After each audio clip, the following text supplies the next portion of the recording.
Hi friends, இந்த வீடியோவில் நம்ம ராக்கெட் ஸ்டவ் எப்படி செஞ்சுருக்கோன்றதை பற்றி பார்க்கலாம்.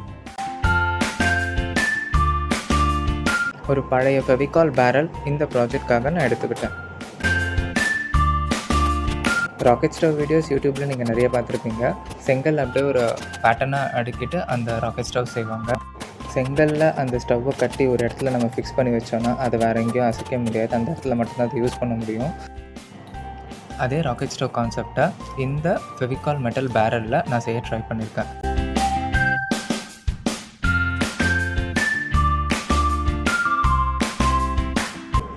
இந்த ராக்கெட் ஸ்டவ்வை ஒரு போர்ட்டபிள் மாடலாக செய்ய ட்ரை பண்ணியிருக்கேன்.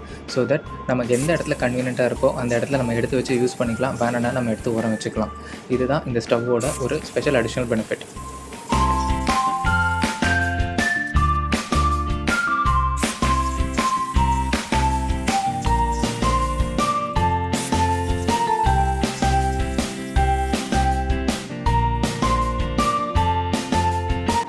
எப்படி ஒரு கன்ஸ்ட்ரக்ஷனில் எம்எஸ் ராட் டிஎம்டி பார்லாம் யூஸ் பண்ணி சென்ட்ரிங் அடித்து காங்க்ரீட் ஊற்றி ஸ்ட்ராங்காக பண்ணுறாங்களோ, இந்த ராக்கெட் ஸ்டவ் ப்ராஜெக்ட்லேயும் ரிங்ஸ் ரெடி பண்ணி கம்பி கட்டி டை போல் கார்ட்போர்ட்லேயே ரோல் பண்ணி சிலிண்டர் மாதிரி ரெடி பண்ணி கிடைக்கிற ஸ்டவ்ஸை யூஸ் பண்ணி ஸ்ட்ராங்காக செஞ்சுருக்கேன்.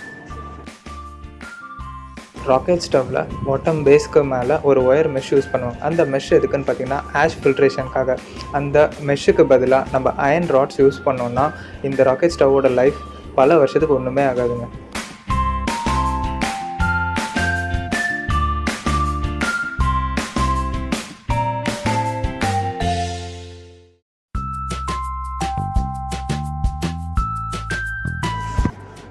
ராக்கெட் ஸ்டவ்வில் விறகு ரொம்ப கம்மியாக செலவாகும், நல்ல கம்பஷன் நடக்கும், நல்ல பாத்திரம் சீக்கிரம் இன்னும் சூடாகும் அப்படின்னு சொல்லுவாங்க.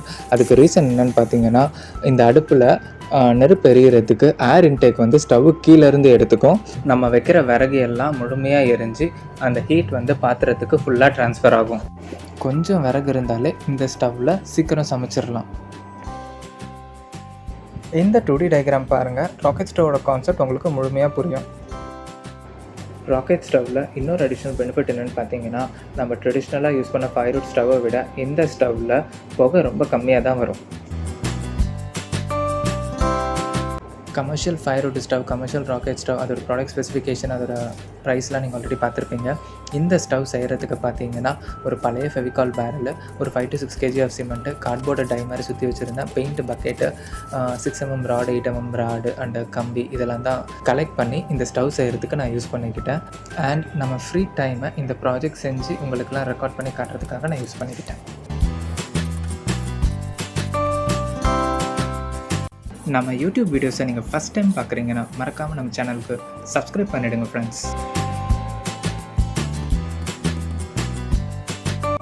ஒரு 4 லிட்டர் பெயிண்ட் பக்கெட்டை பேஸ்லேருந்து ஒரு சர்டன் ஹைட் எலிவேஷன் கொடுக்கறதுக்கு டையாக இந்த சின்ன பெயிண்ட் பக்கெட்டை நான் யூஸ் பண்ணிக்கிட்டேன். இந்த எலிவேஷனுக்கு மேலே தான் நம்ம வைக்கிற விறகெல்லாம் நல்லா எரியும். அது கீழே ஆஷ் எல்லாம் தனியாக கலெக்ட் ஆகும். And front and back holes கொடுத்துருப்போம். அந்த ஹோல்ஸ் மூலயமா ஏர் இன்டேக் ஆகிட்டு நம்ம வைக்கிற விறகெல்லாம் நல்லா எரியும். ஃப்ரண்ட்டில் இருக்கிற மாதிரியே ஏர் இன்டேக்குக்கு பேக் சைடில் 1 inch பைப் வைக்கிற மாதிரி 3 ஹோல்ஸ் லேட்டர் ஆன் போட்டுட்டேன். இந்த இடத்துல தாங்க ஆஷ் ஃபில்ட்ரேஷனுக்கு ஒயர் மெஷ் வைப்பாங்க. அந்த ஒயர் மெஷ்ஷை விட ஸ்ட்ராங்காக ஒரு மெட்டல் ராட் நம்ம யூஸ் பண்ணோம் அப்படின்னா இந்த ஸ்டவ்வுக்கு லைஃப் நல்லாயிருக்கும், பல வருஷத்துக்கு ஒன்றுமே ஆகாது.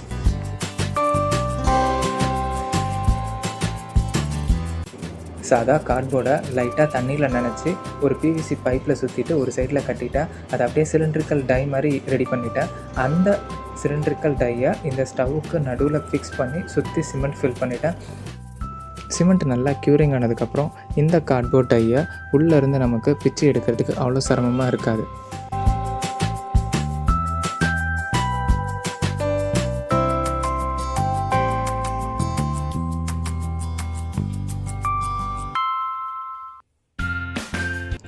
ஸ்டவ்வோட டாப் ஓப்பனிங்க்கும் இந்த பெயிண்ட் பக்கெட்டை கரெக்டாக சென்டர் பொசிஷனில் வச்சுட்டு சுற்றி சிமெண்ட்டு ஃபில் பண்ண யூஸ் பண்ணிக்கிட்டேன்.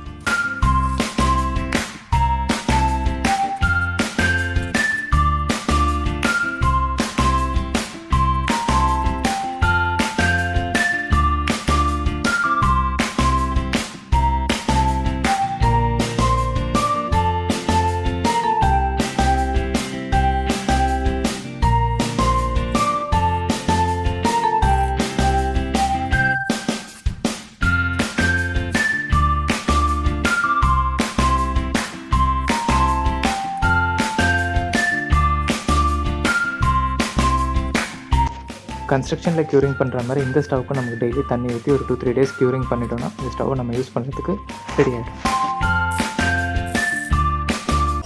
பாத்திரத்தை வைக்கிறதுக்கு நமக்கு ஒரு கிரில் டாப் தேவைப்படும். ஸோ ஒரு கம்பியை பெண்ட் பண்ணி வெல்ட் பண்ணி ரெடி பண்ணிக்கிட்டேன். இந்த ராக்கெட் ஸ்டவ் பார்த்திங்கன்னா கொஞ்சம் பெருசாக ஹெவியராக செஞ்சுருக்கேன். அதோட மெயின் ரீசன் பார்த்திங்கன்னா நம்ம சின்ன பாத்திரத்தில் சமைக்கணுன்னாலும் அதுக்கு நம்ம யூஸ் பண்ணிக்கலாம். அதே டைம் பெரிய பாத்திரத்தில் ஒரு ஃபங்க்ஷனுக்கு நம்ம சமைக்கணும், இல்லை பிரியாணி சமைக்கணும்னா கூட இந்த ஸ்டவ்வை நம்ம யூஸ் பண்ணிக்கலாம்.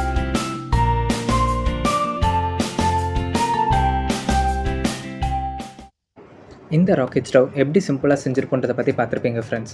நிஜமாகவே சொன்ன மாதிரி இந்த ஸ்டவ் நல்லா எரியுது, புகை ரொம்ப கம்மியாக தான் வருது. சொன்ன மாதிரி உட் கன்சப்ஷனும் ரொம்ப கம்மியாக தான் இருக்குது. உங்களுக்கும் நல்லா யூஸ் ஆகும் ஃப்ரெண்ட்ஸ். நிஜமாகவே ட்ரெடிஷ்னல் ஸ்டவ்லேருந்து வர ஸ்மோக்கை விட இந்த ராக்கெட் ஸ்டவ்வில் புகை ரொம்ப கம்மியாக தான் இருக்குது. வெஜ்ஜாக இருக்கட்டும், இல்லை நான்வெஜ்ஜாக இருக்கட்டும், இல்லை கிரில் ஐட்டம் சமைக்கிறதுக்காக இருக்கட்டும், புகை வாசம் இல்லாமல் சமைக்கிறதுக்கு இந்த ராக்கெட் ஸ்டவ் மாடல் ரொம்ப கன்வீனியண்ட்டாக இருக்கும் ஃப்ரெண்ட்ஸ். உங்களுக்கும் பிடிக்கும் நம்புகிறேன். ட்ரை பண்ணி பாருங்கள் ஃப்ரெண்ட்ஸ். இந்த வீடியோ உங்களுக்கு பிடிச்சிருக்குன்னு நம்புகிறேன். மறக்காமல் நம்ம வீடியோஸ் எல்லாம் லைக் பண்ணுங்கள், உங்கள் ஃப்ரெண்ட்ஸ் அண்ட் ரிலேட்டிவ்ஸ்க்கு எல்லாம் ஷேர் பண்ணுங்கள். தேங்க்யூ.